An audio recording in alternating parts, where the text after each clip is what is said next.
Hello friends, Vizag day 1. వైజాగ్కి ట్రైన్లో వెళ్తే budget ఎక్కువ అవుతుందని డైరెక్ట్గా ఫ్లైట్ ఎక్కేసాం.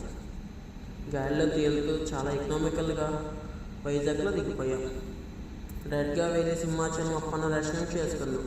దేవుడా, నేను ఎప్పుడు ఇంత పేదరికంలో ఉండకూడదని స్వామిని మొక్కేసి హోటల్కి బయలుదేరాం.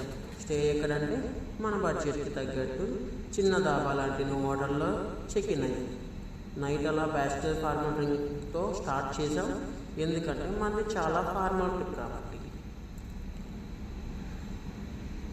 సరే, డిన్నర్కి వెళ్తే అక్కడ వ్యాలంటైన్స్ డే స్పెషల్ అని లైవ్ సింగర్స్ని పెట్టి పాటలు పాడిస్తున్నారు. అసలే మనం సింగిల్. ఆ పాటలు వింటూ మనసులోని బాధని తిండితో కవర్ చేస్తూ లో బడ్జెట్ డిన్నర్ కానిచ్చేసాం. ఇంకా ఫైనల్గా టెర్రస్ పైకి వెళ్ళి ఆ బీచ్ వ్యూ చూస్తూ బీచ్ గాలి పీలుస్తూ పైసా వసూలు అనుకున్నాం. డే 1కి ఇలా అయితే డే 2 బ్రేక్ఫాస్ట్ అండ్ చెక్అవుట్ ఇంకా హైలైట్ ఉంటుంది. ఆ స్టోరీ కావాలంటే ఫాలో అవ్వండి. Thank you.